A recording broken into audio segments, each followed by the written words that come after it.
Hey guys, it's me again, and I'm here to talk to you about the next chapter, chapter 11. And it's going to get a little bit better because the last couple of chapters are not as bad as the most recent one, which I know was difficult. So this one is about experimental control and threats to validity. And first, I wanted to just cover a couple of things, basic housekeeping stuff. Number one is if you haven't already pre-registered for classes, please be sure you make sure that you contact your advisor and get pre-registered for the fall. We're registering for both fall and summer right now. So please be sure to get on that while classes are available so you can get what you need. Okay, so moving right along to chapter 11.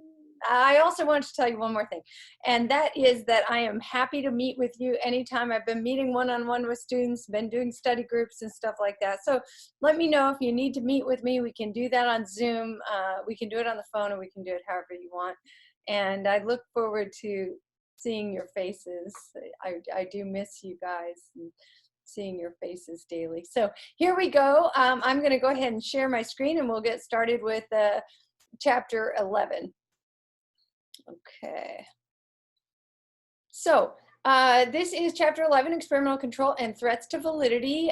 We got 4 objectives. I'm going to go ahead and launch right into the first objectives there. The 4 types of validity. So this is about describing the 4 types of validity. Woo, there we go. Sorry. What the heck? Okay. All right, describing the 4 types of validity, and we've covered some validity so far. So we've talked about internal validity, we talked about external validity, and we talked about construct validity.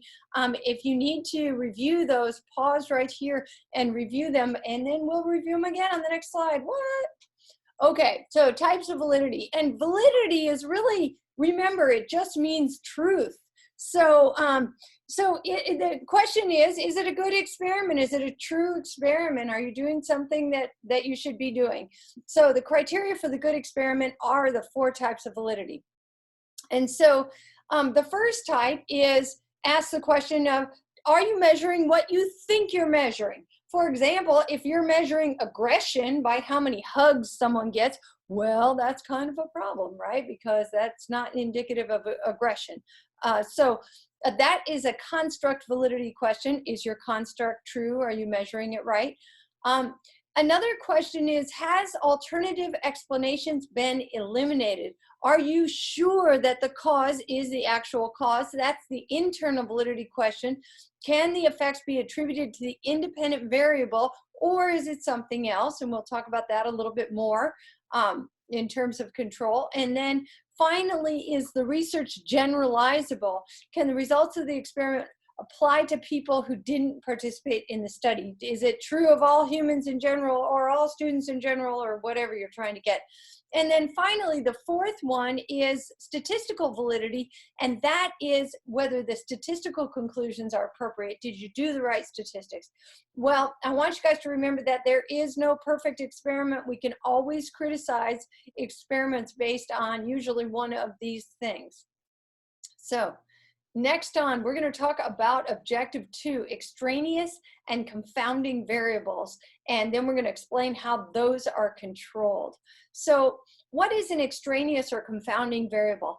It's when you do an experiment, it's any variable that differs between groups besides the independent variable. So remember, when we do an experiment, we want the groups to be exactly equal as much as possible, except for that independent variable. That should be the only thing that's different between groups. If that's the only thing that's different between groups and you get different results, well, then you can be damn sure that that is what caused those results. So we use what we call control, which is where we make sure that those groups are as equal as possible in everything.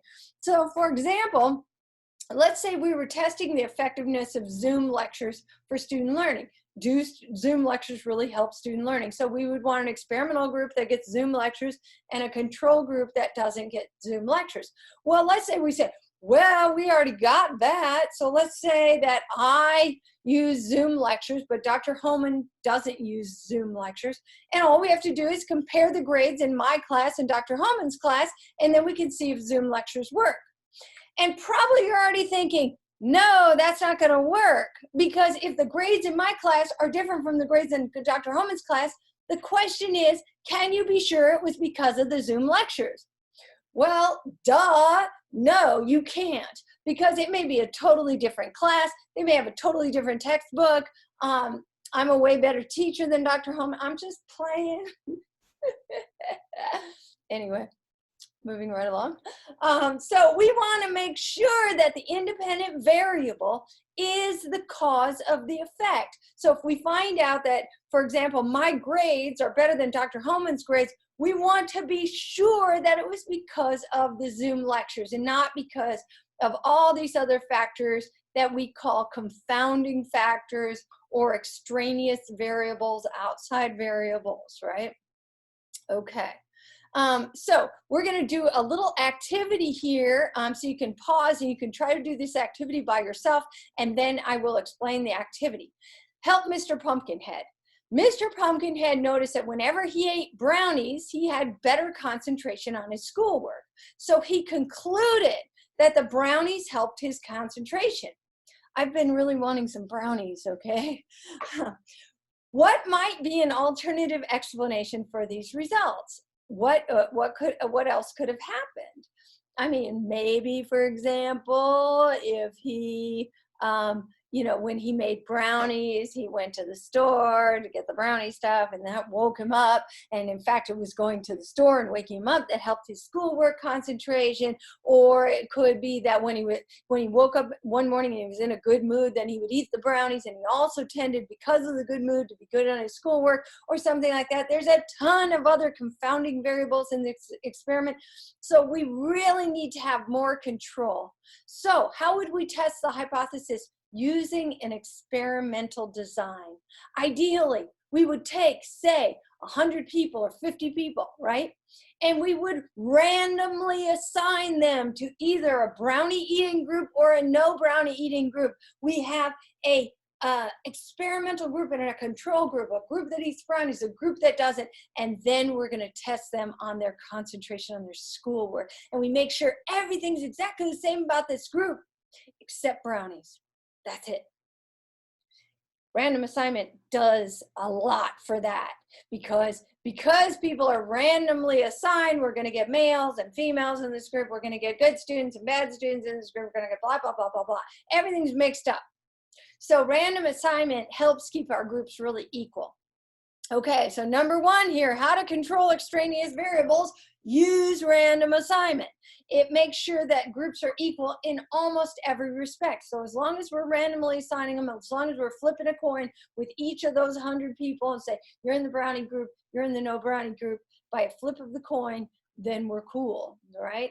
But there's some other ways to make our groups similar. One is using what we call a limited population design. Limited population is just exactly what it says it is. We don't take a huge variety of people. Instead, we use what's called a homogeneous group of participants. Don't worry about that word too much.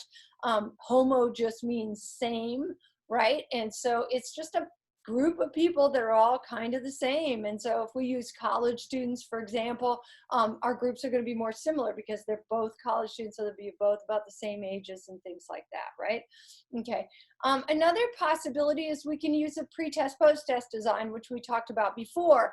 The pre-test checks whether the groups are the same. So for example, if we had this brownies and concentration experiment, what we would do is we would test their concentration before they ate the brownies or not ate the brownies, and then we would test it afterwards in the pre-test, post-test.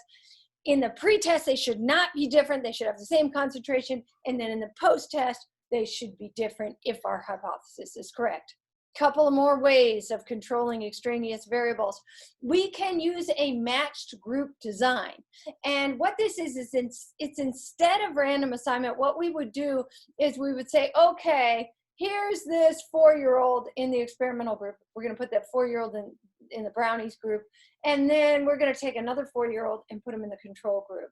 And then we got a 6-year-old, and we're going to put a 6-year-old you know, male, let's say in the brownie group, we're going to put a 6-year-old male in the control group. So we kind of just match those groups by whatever demographics of our participants that we want to. And then finally, one of the things we do to make the groups equal is we standardize conditions. So we might use a script when we talk to them about, for example, what the experiment was about. We make sure we say the exact same thing to each group, okay? All right. Random assignment, you know what it is. Flip a coin.